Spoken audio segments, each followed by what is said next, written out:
Well, good afternoon, everybody, and welcome to what I think is going to be a truly fascinating conversation. I'd like to welcome those people who are in the room and also those who are watching online.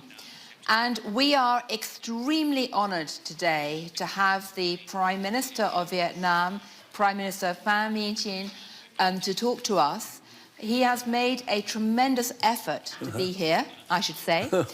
He has not only come a long way, but he's also appeared, even though the cold weather in Davos has been quite a shock to the system, and he's struggling with not feeling so well. So, first of all, can I say a very big thank you on behalf of us all for coming here today. It's great to have you. I have to thank you in turn because you have given me such an auspicious discussion today with the effort of both sides, the organizers. Thank you for that. Thank you. Well, Vietnam is an absolutely fascinating country because in the last 40 years, in the period of Doi Moi, you have achieved quite remarkable transformation of the economy and really blazed a trail in terms of economic development. And before our conversation today, I spoke to a number of large investors about Vietnam, and they all praised the path the country has been on in the last 4 decades. They also, however, raised questions for the future. You had 7% growth last year. You're aiming for 10 to 12% next year. You have good FDI figures. You have good investment, inflation, and fiscal figures. So that's all wonderful. The questions that the investment community has is, firstly, there has been political upheaval in the last couple of years, which has hurt the economic trajectory. And the new government that's in place is bringing stability, but they primarily come from a non-economic background, a security background. So the first question the investors have is, how will you deliver good economic policies going forward? The second question is that obviously there has been questions about the environmental cost of this rapid development. So I'd love to ask you that.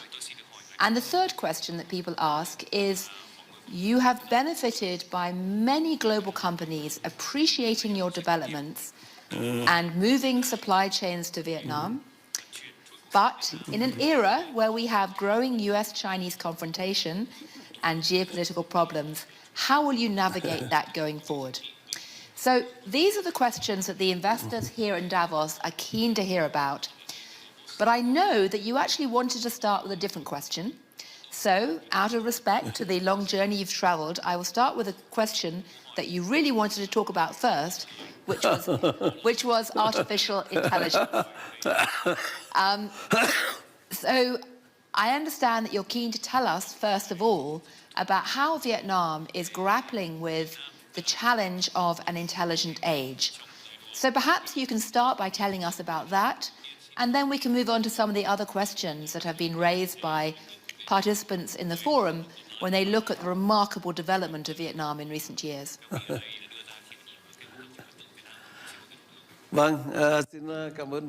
Thank you for the questions and a very fascinating discussion. I can say that Vietnam is a developing country. Vietnam is an economy in transition.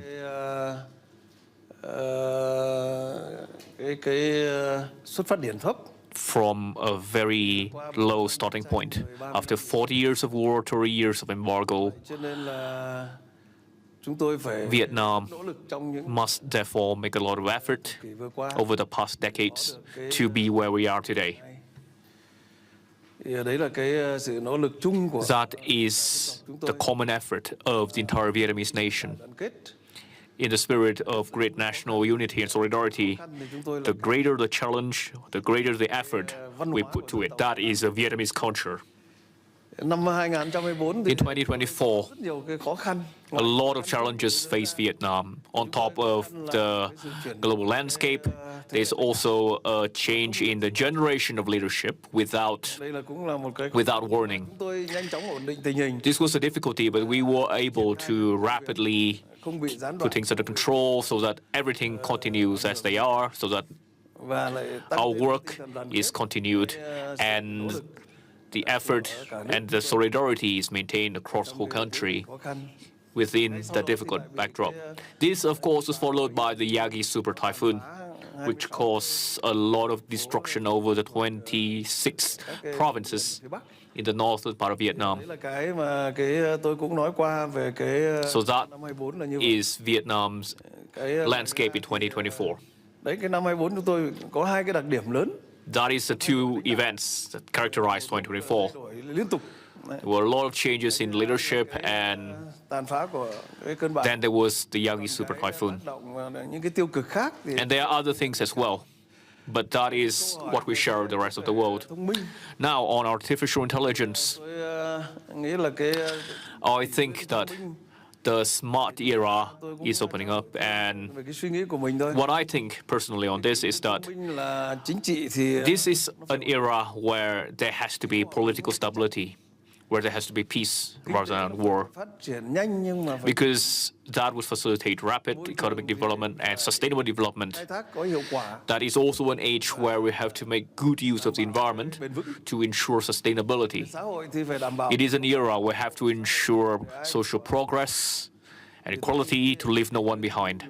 That is what I believe that will characterize the smart era. thông minh, It goes hand in hand with artificial intelligence, that goes hand in hand in turn dữ liệu. with database. Cho nên là chúng tôi And lớn nhất của chúng the tôi, challenge that faces us today tôi đưa ra cái tầm nhìn is that we need to come up with a vision đến năm 2000 that by 2045, nước đang Vietnam phát triển, must be a developed, high-income country. bối cảnh mà xuất phát điểm thấp, And given kinh tế đang chuyển đổi, how low our starting position is, cái sức chống chịu, given that we are an economy in transition and our resilience is still limited, the greatest challenge we have is concerning big data, a big database, because without that we cannot have a good foundation for artificial intelligence. thông minh của người Việt Nam thì phải là cơ sở dữ liệu. And the Vietnamese artificial intelligence has to be built upon a Vietnamese database. Vẫn còn khó khăn, And thách thức liên quan đến xây dựng. there are still difficulties that we are facing in this, in creating and sharing a database, Trí tuệ thông minh của toàn dân tộc, or to, out of this, develop ra cái trí tuệ thông minh, a national artificial intelligence cái mà chúng tôi and connect it with khó khăn nhất hiện the nay. database of all ministries, agencies, localities, and so forth. So the big question here is to build a big database for the Vietnamese nation. So what we're doing here is we're issuing Liên quan đến cái legal instruments and policies on the development of artificial intelligence. And this is doing very well over the past 2 years. The second thing that we have to do is to build a national database to connect everything within Vietnam together. sẽ hoàn thành cái trung And we hope to be able to trên cái nền tảng complete a national database by June this year. And based on that, we can establish Vietnam's own national artificial intelligence. So that is what I think on this topic. Well, thank you. I think many people inside Vietnam would applaud this. In the business community, there has long been a concern about the fact that much of the manufacturing activity has been low value at the lower end of the supply chain. However, one of the features of Vietnam in recent years is that R&D investment has been much lower than elsewhere in East Asia.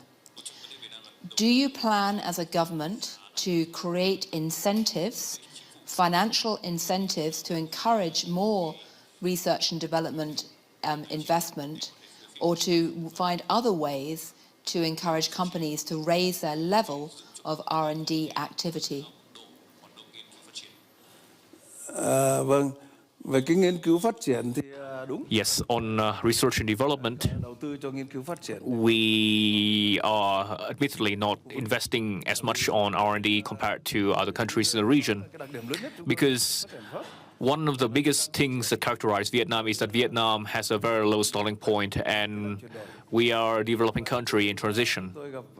And that means there are difficulties when it comes to R&D. That being said, over the past few years, we have been improving the legal system and policy instruments to encourage and harness resources, both private, public, and investors, both domestic and internal and international, to pour into R&D. And Vietnam has been arriving at incentive policies. For example, Samsung invested into an R&D center worth several $100 million. It was open just a year back. And with this incentive, they continue to invest more into another R&D center in the Lang Hoa Lạc complex. And most notably, NVIDIA, Mr. Jason Huang, who has been in discussion with us. He is an R&D man, and he was able to, and there are a number of R&D centers that are under work and with him. And of course, we have to set aside a certain budget for R&D, and we have just issued a resolution concerning science, technology, R&D, innovation, and digitization. So this resolution set a 2% budget for research, 3 to 4% on development, and so on and so forth. And if we want not to fall behind, there has to be ample resources, financial resources, investing into this, and there has to be incentives and policies for this. Secondly, this also means investing into human beings. This means investing into education, training.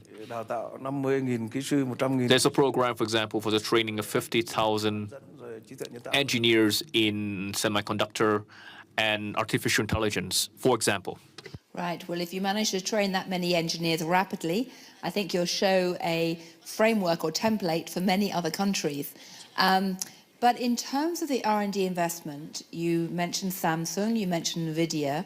Many other big tech companies are keen to look at Vietnam as an investment base. They have, I think, two concerns from talking to people at the event.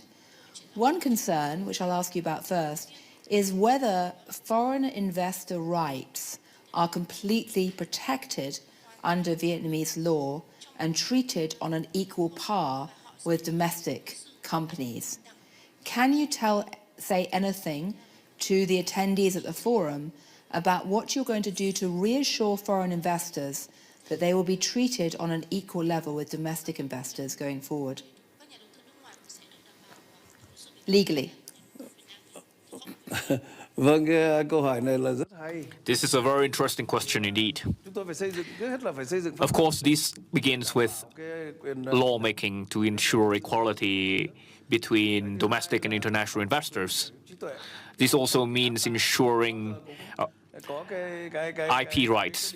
This is part of every FTA, and this is always the hardest thing to negotiate. For example, when we negotiate with the US, this topic alone took 5 years. IP rights, that took 5 years. This also means infrastructure. We have to invest into infrastructure so that companies,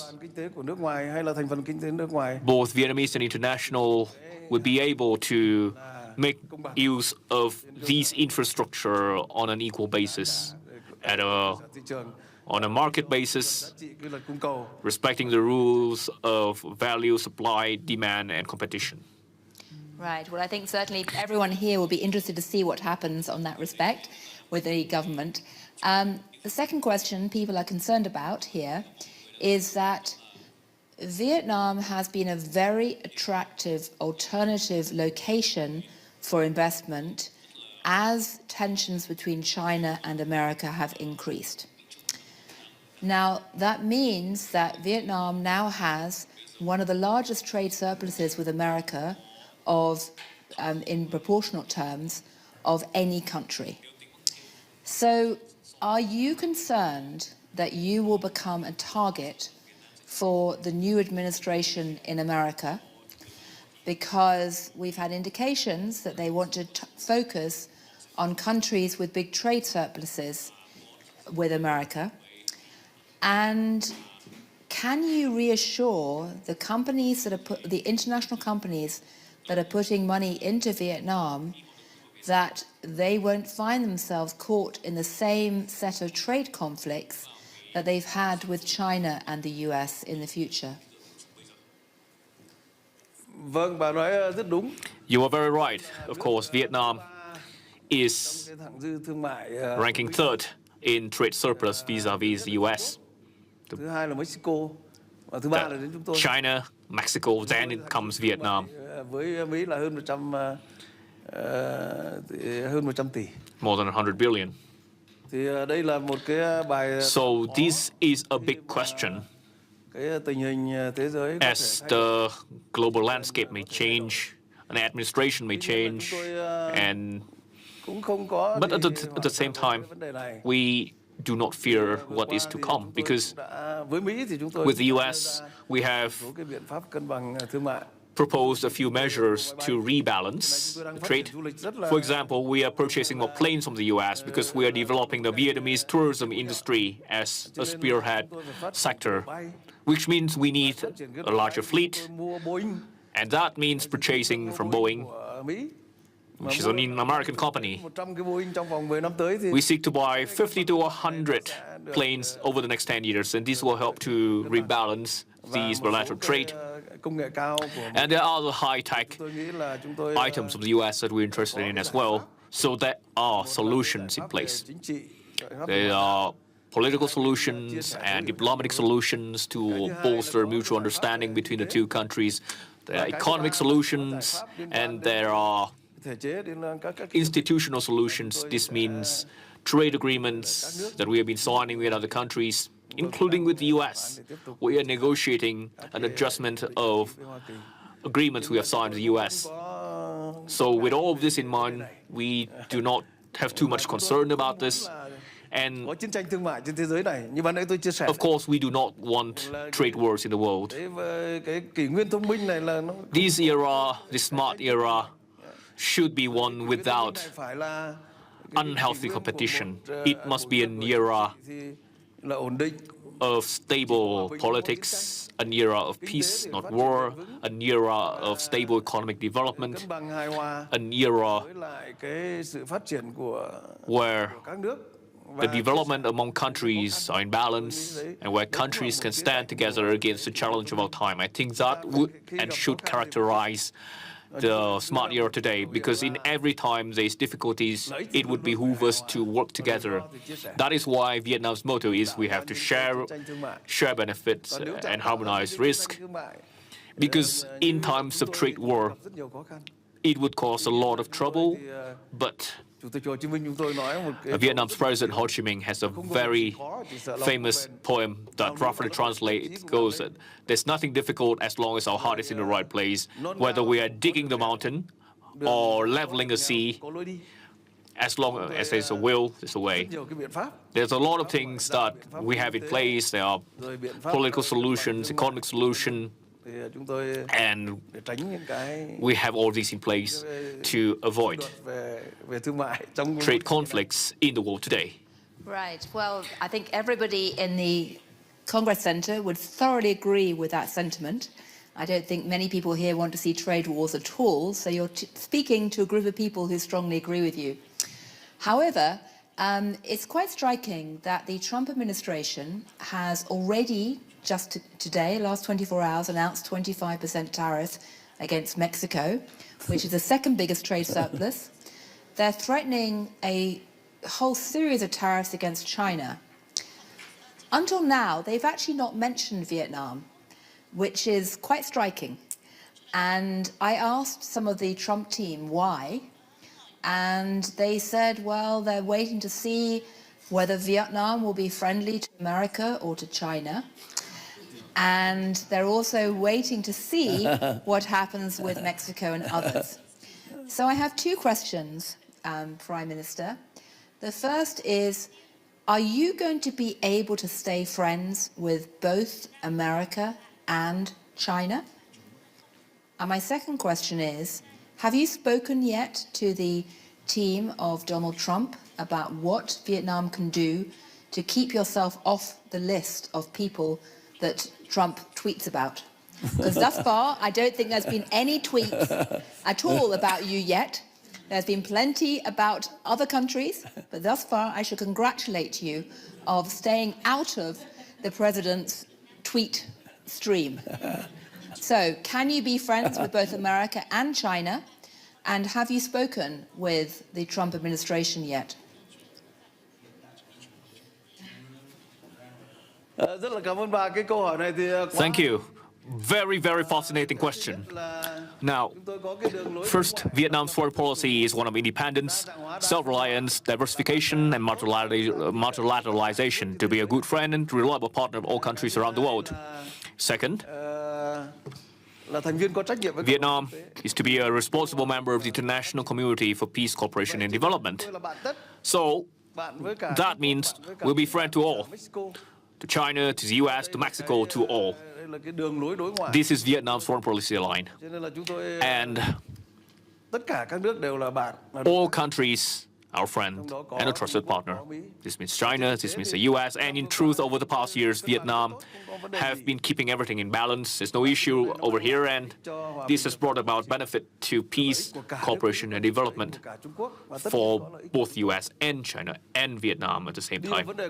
Now, on the detail, I think we are different from China, and we are different from Mexico. Mexico has a border issue, has a border with crime. It has, on top of economic issues, we don't have these issues vis-a-vis the US. Thực ra phải Hoa Kỳ phải có trách nhiệm với chúng tôi, phải hàn gắn. If you look into it, the US has a responsibility to help Vietnam address war legacy issue. They have a responsibility to help Vietnam grow after all the devastation brought against Vietnam over 4 years. We've just upgraded relations to the US to a comprehensive strategic partnership. I don't think there's a reason that the US should treat us in a way that is not reciprocal to what we have treated them. I think that is smart in that sense. And unlike China, we are not a direct competitor to the US, not in trade, not in investment. This is looking at the facts as they are. And our trade surplus vis-a-vis China, vis-a-vis the US, is not that large. In absolute terms, no. Do you plan, have you spoken yet with the Trump team? Do you plan to go to Mar-a-Lago to see the president? And I have to ask a question, having just been in Japan, where I spent many years in Japan, many Japanese now say, what a pity that Ishiba-san, the leader of Japan, stopped playing golf 30 years ago. If only he played golf like Prime Minister Abe, Japan would be in a much better position.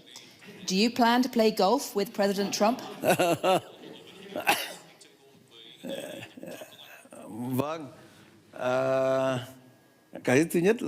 First, we've talked with the US side and even the president himself. A general secretary had a telephone conversation, had exchanges with President Trump.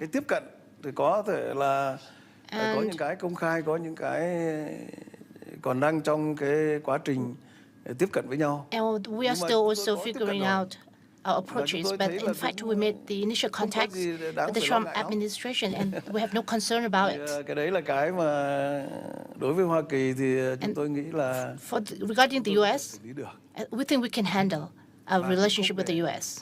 Ai lợi dụng cái mối quan hệ này. And we will let no one to exploit this relationship to further complicate the situation. quan hệ với các nước khác. But on the other hand, we also enjoy good cooperation and relations with other countries, but without disappointing the U.S. in the spirit of harmonized interest and sharing risk. Để mà chơi golf mà mang lại To play golf, and if it can bring about the interest to the country, the benefit to the country, and I can play golf the whole day long. Right, but I think make sure that when you do play golf, you have plenty of television cameras and make sure you let President Trump win. Or maybe offer to build a whole bunch more golf courses in Vietnam. Nhưng mà tôi lúc đấy tôi không ngại là vì tôi chơi golf để vì mang. I won't be afraid because I play golf to bring about the benefit to our people, to our countries. So don't worry about it. Right. I stand ready to be broadcasted, to be on the media for the interest of our nation and people. 40, 50 years ago, we had ping pong for peace in China. We can now have golf for peace. So on a more serious note, though, the other question I want to ask, we're almost out of time, the environmental questions. Vietnam, tragically, has suffered directly the consequence of climate change. What do you plan to do to help address these issues? Because obviously your rapid development, your such impressive development has come at some environmental damaging cost.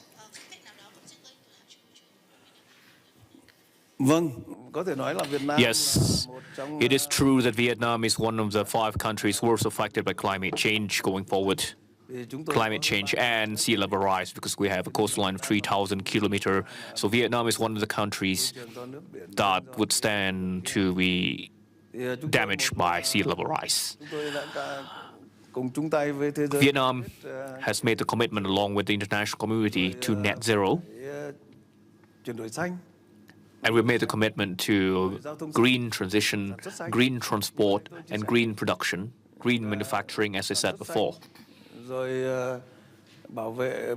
This means protecting the environment. And Vietnam, when you go into the details, in the Mekong Delta, for example, Vietnam has just got a project for 1 million hectare of high-quality, low-emission rice cultivation to help to contribute to global food security while still ensuring green farming. We have another project, another program to address issues that has to do with droughts, floods, and land depression. Let's take another example. The Yagi super typhoon caused great damage to the northern provinces in Vietnam, caused a lot of landslides. So we have a program in place to combat landslide, to protect the environment for the people. So we have detailed programs on the ground. And we're also working with the international community on the development of clean energy, for example, offshore wind and solar power, because we have no shortage of wind or sun. What we need is investment. What we need is to bring to us major investors.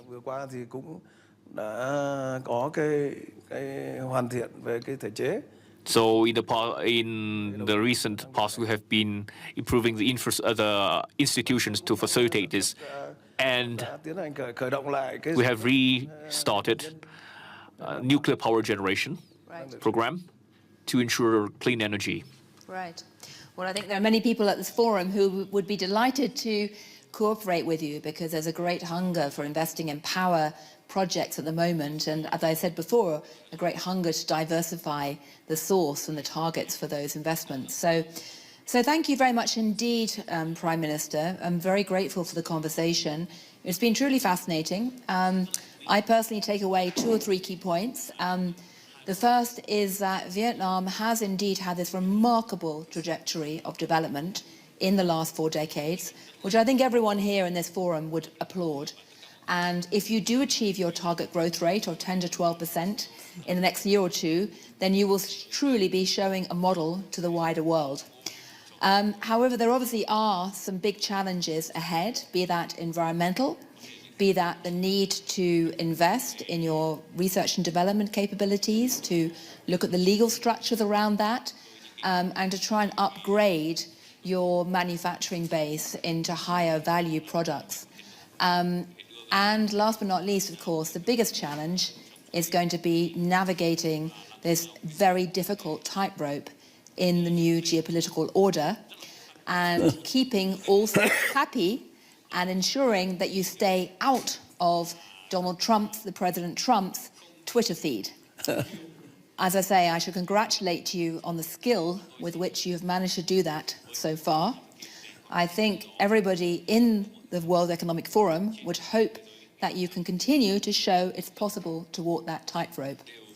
So, whether or not you play golf, I'll just say to you, good luck on behalf of us all, and thank you. Thank you. We will develop in this new era, in this smart era, based on science and innovation and digital transformation. So this will be a very important framework. This is also a revolution. Hand in hand with this, that is a revolution to keep a good tightrope between the countries in the world to bring about benefit that we share for peace, cooperation, and development.